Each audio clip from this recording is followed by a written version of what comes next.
Okay, next है हमारे पास the real risk free rate. हमने अभी जो इन्फ्लेशन की बात की तो उसी से लिंक है। रियल रिस्क फ्री रेट के अंदर हम कुछ अजम्पशंस लेते हैं। Number 1, assumes no inflation. हम ये जब हम real risk free rate calculate कर रहे होते हैं या इसको डिस्कस कर रहे होते हैं तो हमारी ये अजम्पशन होती है कि किसी भी किस्म की कोई इन्फ्लेशन जो है वो प्रिवेल नहीं कर रही, किसी भी किस्म की कोई इन्फ्लेशन नहीं हो रही। Second, assumes no uncertainty about future cash flow, कि फ्यूचर के बारे में कोई अनसर्टेनिटी नहीं है।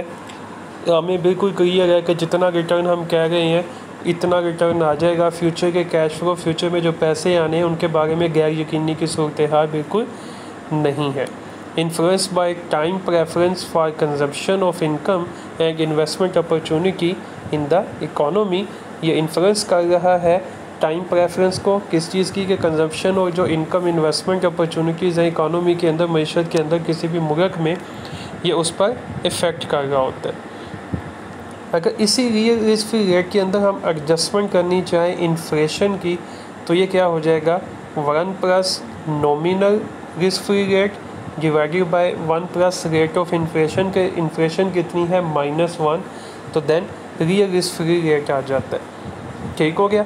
नॉमिनल क्या होता है, जिसके अंदर हम इन्फ्लेशन को डिस्कस नहीं कर रहे, या नीचे डिटेल के अंदर नॉमिनल रिस्क फ्री रेट के बारे में भी है। Dependent upon conditions in the capital market, हमने मार्केट्स डिस्कस की हुई है स्टार्ट के अंदर, और एक्सपेक्टेड रेट ऑफ इन्फ्लेशन के, इन दो चीज़ों पे ये डिपेंड करता है। नॉमिनल रिस्क फ्री रेट कभी कैपिटल मार्केट की कंडीशन कैसी है, और दूसरा रेट ऑफ इन्फ्लेशन जो है वो कैसे होगा। ठीक है, तो नॉमिनल रिस्क फ्री रेट हमारा बराबर होता है 1 plus real risk free rate multiply by 1 plus expected rate of inflation -1। ये जो ऊपर वाला फार्मूला था ना, ये फार्मूला, इसी फार्मूले को एडजस्ट किया गया है कि इस फार्मूले से नॉमिनल रिस्क फ्री रेट कैसे फाइंड करेंगे। ठीक है, ये उसी फार्मूले को एडजस्ट करके फार्मूला बनाया गया है कि नॉमिनल रिस्क फ्री रेट जो है वो 1 plus real risk free rate multiply by 1 plus expected rate of inflation और ओवरऑल -1, इन दोनों को मल्टीप्लाई करके इनमें से -1 कर दें तो आपके पास एडजस्टिंग इन्फ्लेशन आ जाती है, कि आप इन्फ्लेशन का जो इम्पैक्ट है वो उसके अंदर एडजस्ट कर लेते हो, उसे भी कैप्चर कर लेते हो। नेक्स्ट रिस्क से ही हम आगे लिंक कर रहे हैं फंडामेंटल रिस्क, कौन कौन सी ऐसी चीज़ें हैं बुनियादी जो रिस्क के अंदर इन्वॉल्व होती हैं, जिनकी वजह से रिस्क आपके सामने आ रहा है, जो रिस्क के असर की तरफ जा रही है। Number 1, business risk, uncertainty of income flows caused by the nature of a firm's business.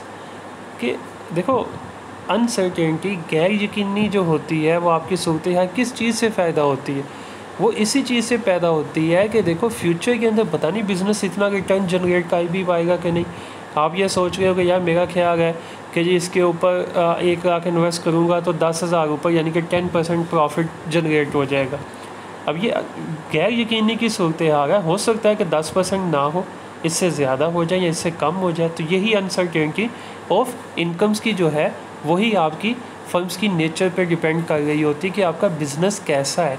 अगर आपका बिज़नेस कोई ऐसा है कि जो सदाबहार है, वो आपको पता है कि थ्रू आउट ईयर चलता रहना है, तो उसके अंदर अनसर्टेनिटी कम होती है। अगर आपका बिज़नेस ऐसा है जो सीजनल है, तो सीज़न आउट होने पे आपको पता है कि इसकी इनकम कम हो जाएगी। ठीक है। सेकंड पॉइंट है sales volatility and operating leverage determine the level of business risk. ये कुछ चीज़ें हैं, ये 2 पॉइंट्स यहाँ पर डिस्कस किए गए हैं जो बिज़नेस रिस्क को डिटरमिन कर रहे हैं। नंबर 1, सेल्स की वोलेटिलिटी, कि सेल्स में कितनी चेंजिंग आती है, अप डाउन कितना वेरिएशन आता है, सेल्स कम ज़्यादा कितनी लेवल तक होती हैं। और सेकंड, ऑपरेटिंग लीवरेज। लीवरेज आपको पता है, लीवरेज हम डेट को कहते हैं। ठीक है, आपने पढ़ा हुआ होगा कि लीवरेज के अंदर हम डेट को कैलकुलेट कर रहे होते हैं। हम ऐसी फर्म जो डेट पे चल रही हो, जो डेट ले रही हो, उसको हम लीवरेज फर्म का नाम देते हैं कि वो लीवरेज यूज़ कर रही है। तो ऑपरेटिंग लीवरेज, ये वो लीवरेज होता है जो आप बिज़नेस की रनिंग के अंदर यूज़ कर रहे होते हैं, रूटीन के अंदर। ठीक है, तो ये जो आपका लीवरेज है, ऑपरेटिंग लीवरेज हो गया, दूसरी साइड पे सेल्स वोलेटिलिटी हो गई। ये 2 चीज़ें सबसे ज़्यादा अपने आपके बिज़नेस के रिस्क को शो ऑफ कर रही होती हैं, उसे डिटरमिन कर रही होती हैं। ठीक है, तो बिज़नेस आपका कैसा है ये आपके रिस्क पे डिपेंड करता है। मैं किसी ऐसे बिज़नेस में इन्वेस्ट कर रहा हूँ कि जिसकी बिज़नेस की सिचुएशन ऐसी है कि बिज़नेस की वर्किंग ऐसी है कि वहाँ पर रिस्क ज़्यादा है, तो डेफिनेटली मैं उस बिज़नेस से ज़्यादा रिटर्न चाहूँगा कि मुझे ज़्यादा रिटर्न मिले। और अगर कोई ऐसा बिज़नेस है कि जिसके अंदर अनसर्टेनिटी कम है, तो डेफिनेटली मैं उससे कम रिटर्न के ऊपर भी उस बिज़नेस को एक्सेप्ट करने पर, उसके अंदर इन्वेस्टमेंट करने पर तैयार हो जाऊंगा। ठीक है जी। देन सेकंड पॉइंट है हमारे पास फाइनेंशियल रिस्क। फाइनेंशियल रिस्क क्या होता है? डेफिनेटली देखो, बिजनेस रिस्क था बिजनेस का, इंडिविजुअल बिजनेस का, वो हर बिजनेस टू बिजनेस वेरी कर रहा है। ठीक हो गया। अब फाइनेंशियल रिस्क ये है कि बिजनेस जो है या जहाँ पर आप इन्वेस्टमेंट करना चाहते हैं, वो जो कंपनी है वो कंपनी कहाँ से अपने फाइनेंस जनरेट कर रही है, उस कंपनी की फाइनेंसिंग कहाँ से हो रही है। देखो, हर बिज़नेस के पास दो बड़े फाइनेंसिंग के सोर्सेज होते हैं, नंबर 1 इक्विटी और नंबर 2 डेट। और तीसरा उसका एक अपना पर्सनल होता है कि वो अपनी इनकम जो उसने जनरेट की है उसमें से दोबारा री इन्वेस्ट कर रहे। ठीक है, वो जो रिजर्व्स हैं उसे यूटिलाइज कर रहे। ठीक है, तो बेसिक अगर हम आउटसाइडर की बात करें तो उसके अंदर आउटसाइडर और इनसाइडर में एक डेट और एक इक्विटी, एक डेट और एक इक्विटी, ये दो मेन सोर्सेज होते हैं फाइनेंसिंग के। अब ये जो सोर्सेज हैं इनके साथ भी तो रिस्क है ना। अगर आप डेट लेते हो, एक कंपनी ज़्यादा डेट यूज़ कर रही है, तो डेट मीन्स उस कंपनी पर ज़्यादा बर्डन है, फिक्स उसने इंटरेस्ट पे करना है। ठीक है, तो ये जो फाइनेंसिंग है ये भी आपकी बिजनेस की रिस्क को कम ज़्यादा करने में असरअंदाज हो गए होते हैं। फर्स्ट पॉइंट देखें, uncertainty caused by the use of debt financing.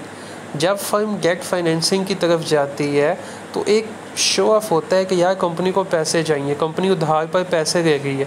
अब उधार के ऊपर कंपनी ने डेट से पैसे तो ले गई हैं, बट ये भी क्लियर है कि डेट के ऊपर जो इंटरेस्ट होता है वो फिक्स्ड होता है। कंपनी को नेक्स्ट ईयर प्रॉफिट हो या ना हो उसे इंटरेस्ट पे करना पड़ना है, जितना भी प्रॉफिट होगा उसमें से इंटरेस्ट पे करना पड़ना है।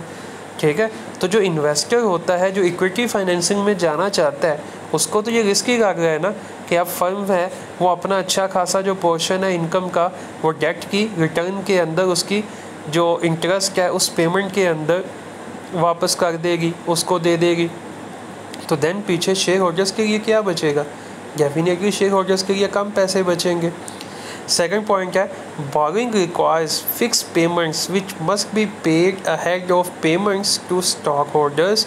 जब आप बोरोइंग करते हो, कहीं से बोरो करते हो, उधार के ऊपर लेते हो, तो उसके बदले में फ़िक्स पेमेंट्स करनी पड़ती हैं, which must be paid ahead of payments to stock holders, जो स्टॉक होल्डर की पेमेंट से पहले देनी पड़ती हैं। ये हम सारे अच्छे से जानते हैं कि पहले जो आपने इंटरेस्ट पे करना है बॉन्ड्स के ऊपर, डेट्स के ऊपर, पहले आप वो पे करोगे, देन जो इनकम बचेगी उसमें से फिर स्टॉक होल्डर को डिविडेंड पे करोगे। The use of debt increases uncertainty of stock holder income and causes an increase in the stock risk premium.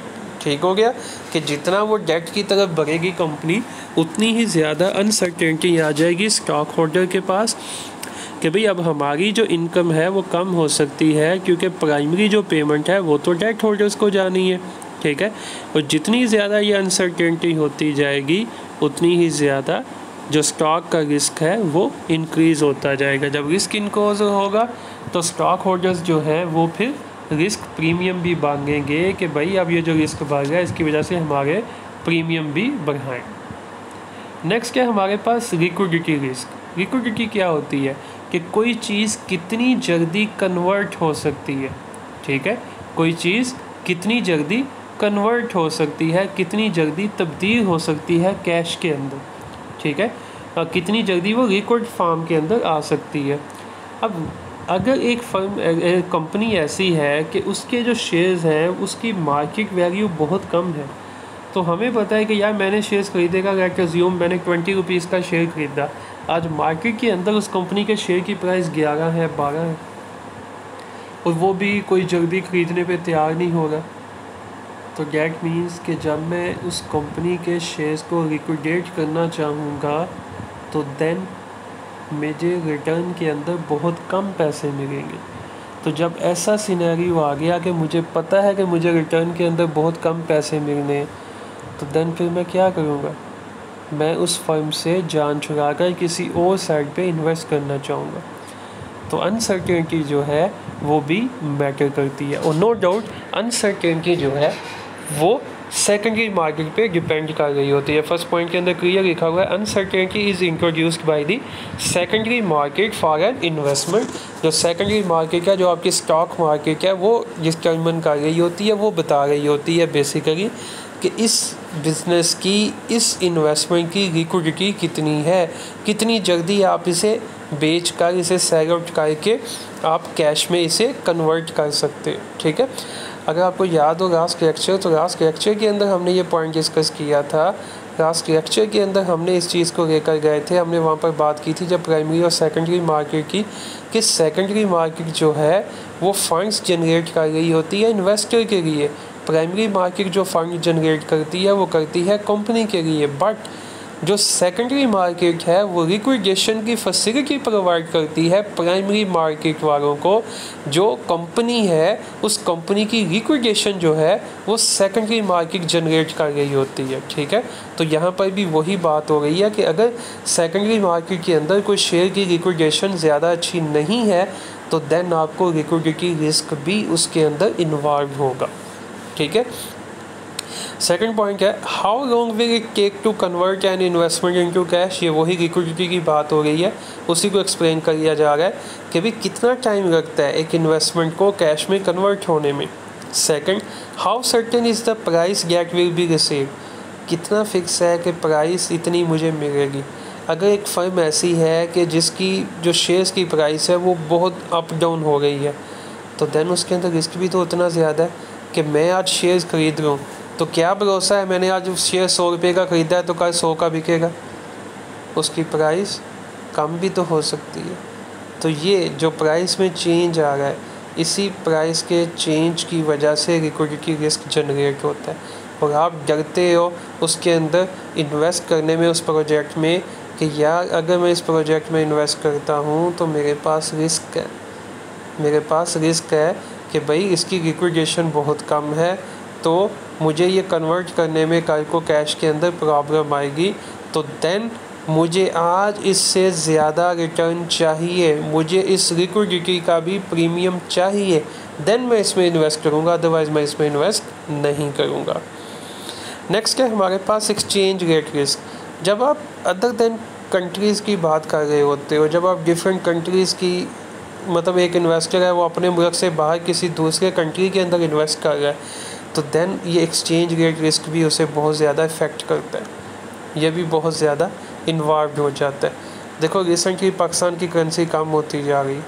ठीक है, अगर कोई बाहर का इन्वेस्टर है, उसने पाकिस्तान में इन्वेस्ट किया हुआ है, लेट अज्यूम पाकिस्तानी कंपनी उसे 100 रुपीज़ पाकिस्तानी रिटर्न देती।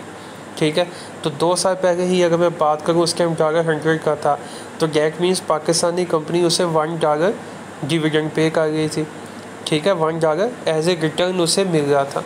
अब जब $170 पे चला गया और कंपनी उसे 100 ही देगी, तो खुद गैस करें कि अब उसे कितना मिल रहा है। एक्सचेंज रेट के बदल जाने की वजह से उसका जो रिटर्न है वो $1 से कम होकर अप्रोक्सीमेटली अब अगर 0.67 इतने पर आ गया। अब उससे तो लॉस हो गया ना। तो ये लॉस, ये रिस्क उसका कहाँ से आया? एक्सचेंज रेट की वजह से। तो जहाँ पर एक्सचेंज रेट इन्वॉल्व होगा, आउटसाइड कंट्री इन्वेस्टर्स इन्वॉल्व होंगे, वहाँ पर एक्सचेंज रेट रिस्क भी प्रेजेंट होता है, ये भी नुकसान देता है। ठीक है जी, रीडिंग करते हैं। Uncertainty of return is introduced by acquiring securities dominated in a currency different from that of the investor. अगर इन्वेस्टर अपनी करेंसी के अलावा किसी भी और करेंसी के अंदर इन्वेस्ट करता है तो उससे ये एक्सचेंज रेट रिस्क जो होता है वो फेस करना पड़ता है। Changes in exchange rates affect the investor's return when converting an investment back into the home currency। जब भी एक इन्वेस्टर जो है वो उसको अपनी करेंसी से दूसरी करेंसी में इन्वेस्ट करता है, तो एक्सचेंज रेट के बदलने की वजह से उसकी इन्वेस्टमेंट की वैल्यू भी बदल जाती है और उस इन्वेस्टमेंट से जो रिटर्न आएगा वो वाली वैल्यू भी बदल जाएगी। ये बोथ साइड पे जाता है, इसका बेनिफिट भी हो सकता है। लेट अज्यूम एक पाकिस्तानी है, वो यूएसए के किसी स्टॉक के अंदर डॉलर के अंदर इन्वेस्ट कर रहा है, ठीक है। उसने 2 साल पहले डॉलर में इन्वेस्ट किया था, तब डॉलर 100 का था, उसने 1000 रुपीज़ इन्वेस्ट किए, तो उसको बदले के अंदर $10 के स्टॉक्स या शेयर्स जो थे वो रिसीव हो गए।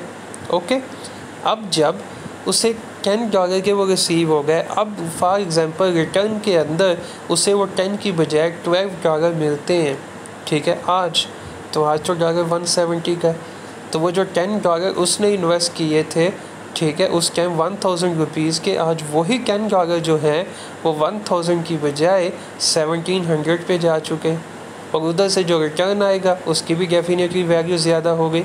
तो एक्सचेंज रेट जो रिस्क है ये ज़रूरी नहीं है, देखो रिस्क ज़रूरी नहीं है, रिस्क का मतलब आप नुकसान की सेंस में ही हो। बाज़ औक़ात रिस्क जो होता है उसके बदले में आपको बेनिफिट भी आ रहा होता है, ठीक है। तो यहाँ पर वही बात है कि जब आप अदर देन करेंसी में जाते हैं तो देन एक्सचेंज रेट की वजह से आपको एक रिस्क होता है कि वैल्यू कम भी हो सकती है और ज़्यादा भी हो सकती है, ठीक है। तो ये रिस्क भी प्रिवेल करता है। नेक्स्ट है हमारे पास कंट्री रिस्क, मुल्क की कंडीशन का रिस्क, ठीक है। हर मुल्क की, हर कंट्री की एक अपनी कंडीशन होती है, उस कंडीशन भी उसके बिजनेसेस पर, इन्वेस्टमेंट पर असरअंदाज होती है। रिसेंटली पाकिस्तान में लास्ट 2 ईयर्स में बहुत ज़्यादा इन्फ्लेशन हाई हुई, इन्फ्लेशन ऊपर को गई, महंगाई ज़्यादा हुई। जब महंगाई ज़्यादा हुई तो ऑटोमेटिक सी बात है, अब हमने पहली बात की है कि जो इन्फ्लेशन है वो डायरेक्ट असरअंदाज हो गई है, होती है रिक्वायर्ड रेट ऑफ रिटर्न पर। जितनी ज़्यादा इन्फ्लेशन होगी उतना ज़्यादा इन्वेस्टर जो है वो रिक्वायर्ड रेट ऑफ रिटर्न उतना ज़्यादा हाई रखेगा।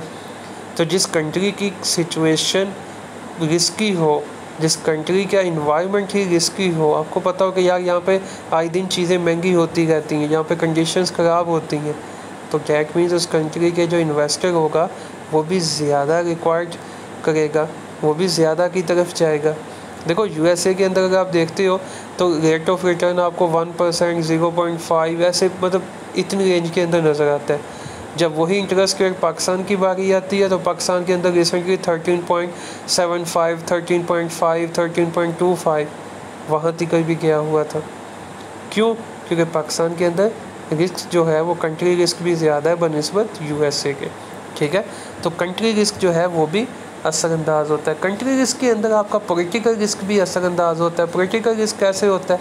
हमारे यहाँ पर जो पॉलिटिकल पार्टी आती है वो अपने से रिलेटेड जो उसके साथ अटैच होते हैं बिजनेसमैन उनको सपोर्ट करती है, और दूसरे बिजनेसमैन को साइड पे लगाने लग जाती है। वो ऐसे फार्मूलाज लेकर आती है, यूँ कह लो ऐसे रूल्स एंड रेगुलेशंस इम्प्लीमेंट करती है जिससे उनके जो लिंक वाले उससे जो अटैच बिजनेसमैन होते हैं उनको बेनिफिट होता है। कहीं पर कोई ठेका देना है, कहीं पर किसी को पुल बनाना है, कुछ करना है, तो ऐसी कंपनियों को प्रोजेक्ट देंगे जो उनकी अपनी है, जिनके साथ उनके रिलेशनशिप है। नतीजा क्या होगा? जो दूसरा बिजनेसमैन है उसको लॉस होने लग जाएगा, उसकी इनकम कम हो जाएगी। तो बिज़नेस कम्युनिटी को जो अंडर डेवलप्ड कंट्रीज़ होती हैं लाइक पाकिस्तान, वहाँ पर ये भी एक इम्पैक्ट फेस करना पड़ता है। ये भी एक प्रॉब्लम उनके सामने रहती है कि यार अगर ऐसा हो गया कि हमारी जो पार्टी है ये हार गई, कोई दूसरी पार्टी जीत कर आ गई, तो देन हमें कोई प्रोजेक्ट नहीं जल्दी मिलेगा। हमें प्रोजेक्ट नहीं मिलेंगे तो हमारी इनकम कम हो जाएगी, हमें लॉस हो जाएगा। तो इन्वेस्टर जो है वो इस चीज़ को भी देख रहा होता है कि भाई कंट्री रिस्क जो है उसको भी वो मुहैया कर रहा होता है, पॉलिटिकल रिस्क को भी देख रहा होता है, और उसके बदले में वो रिस्क प्रीमियम डिमांड कर रहा होता है। Political risk is the uncertainty of returns caused by the possibility of a major change in the political or economic environment in a country. ठीक है, अगर पॉलिटिकल इन्वायरमेंट बदला उसकी वजह से भी चेंजिंग आ जाएगी। इकोनॉमिक इन्वायरमेंट वो तो असरअंदाज होगा ही होगा, ठीक है। इकोनॉमिक के अंदर आप इन्फ्लेशन की एग्जांपल ले लो, तो जितनी इन्फ्लेशन अप डाउन होगी उतनी ज़्यादा रिक्वायर्ड रेट ऑफ रिटर्न के अंदर भी चेंजिंग आ जाएगी। Individuals who invest in countries that have unstable political economic systems must include a country risk premium when determining their required rate of return। तो वही बात जो मैं बार बार कर रहा हूँ कि required rate of return आपका हाई हो जाएगा अगर कंट्री जो है वो अंडर डेवलप्ड है और ऐसा मुल्क है जहाँ पर पॉलिटिकल सिस्टम इतना स्टेबल नहीं है। और ऐसी कंट्रीज़ जहाँ पर पॉलिटिकल सिस्टम स्टेबल है वहाँ पर डेफिनेटली बात है जो इन्वेस्टर है उसका रिक्वायर्ड रेट ऑफ रिटर्न भी कम होगा, क्योंकि कंट्री रिस्क वहाँ पर नहीं होगा। अच्छा, लास्ट के अंदर ये कुछ मैंने इंटरनेट की इन्वेस्टमेंट्स जो वेबसाइट्स हैं उन्हें इंक्लूड किया है कि कौन कौन सी इन्वेस्टमेंट्स वेबसाइट्स हैं जिन पर आप इन्वेस्ट कर सकते हो। कुछ ये फॉरेन की बताई हैं, ठीक है, फाइनेंस सेंटर है, इन्वेस्टोरमा है, मनी एडवाइज़र है, इन्वेस्टर गाइड है, फाइंस वेब है, ठीक है। तो ये कुछ फॉरेन है और कुछ ये ग्रीन के अंदर मैंने कुछ पाकिस्तानी बताई हैं। पाकिस्तानी वेबसाइट्स के अंदर जमा पूंजी एक यूँ कह लो गवर्नमेंट की तरफ से इनिशिएटिव है, ठीक है। ये वेबसाइट आपको हर किस्म की डिटेल फाइनेंस से रिलेटेड आपको मिल जाती है यहाँ पे वेबसाइट पे। मतलब मैंने खुद इसे देखा है, बहुत अच्छी वेबसाइट है मेरे ख्याल में, क्योंकि पाकिस्तान के अंदर सबसे बड़ा जो इशू है वो इन्वेस्टमेंट से इन्वेस्टर को नॉलेज का है कि यहाँ पर इंफॉर्मेशन नहीं इतनी ज़्यादा दी जाती। तो जमा पूंजी पे काफ़ी ज़्यादा आपको इन्फॉर्मेशन और वो सब कुछ मिल जाएगा। Second, CDC website. CDC वो इंस्टीट्यूट है, वो अदारा है जो इलेक्ट्रॉनिकली पाकिस्तान स्टॉक एक्सचेंज के डाटे को मेंटेन करता है, ठीक है। वही इलेक्ट्रॉनिकली पाकिस्तान के जो स्टॉक एक्सचेंज है उसके डाटे को संभाल रहा है, उसे मेंटेनिंग कर रहा है, शेयर होल्डर्स के डाटे को। तो CDC की वेबसाइट के ऊपर भी आपको सेकेंडरी मार्केट की इन्वेस्टमेंट से रिलेटेड काफ़ी डिटेल मिल जाती। देन मीज़ान इन्वेस्टमेंट। मीज़ान इस इन्वेस्टमेंट अकेला नहीं है, और भी बहुत से इन्वेस्टमेंट आपकी बैंक्स हैं और बहुत से इन्वेस्टमेंट इंस्टीट्यूट्स हैं जो बड़े हैवी और बड़े बड़े ग्रुप हैं। मैंने मीज़ान इसलिए इंक्लूड किया कि अक्सर लोगों का मीज़ान में अकाउंट होता है और मीज़ान बड़े सिंपल तरीके के साथ आपको इन्वेस्टमेंट के बारे में डिटेल देती है। और रिसेंटली सबसे ज़्यादा जो हाई रिटर्न वाला था वो भी मीज़ान इन्वेस्टमेंट के अंदर मीज़ान के म्यूचुअल फंड्स थे जो सबसे ज़्यादा आपको हाई रिटर्न ऑफ़र कर रहे थे। तो डेट्स वाई मैंने मीज़ान इन्वेस्टमेंट को भी इधर डिस्कस किया। अब अगर इसके भी वेबसाइट पे जाते हैं तो वहाँ से भी आपको इन्वेस्टमेंट की प्रॉपर डिटेल्स मिल जाएंगी, ठीक है। कैसे इन्वेस्ट करना है, क्या है, कौन कौन से नए प्रोजेक्ट आ गए हैं, उनके बारे में काफ़ी आपको हेल्प मिल जाती है। लास्ट में अगर किसी किस्म की आप कोई क्वेश्चंस करना चाहें, कुछ है तो आप काइंडली उसको मुझे कर सकते हैं, मैं ज़रूर इंशाल्लाह जवाब दूँगा। ओके जी, थैंक्स अ लॉट।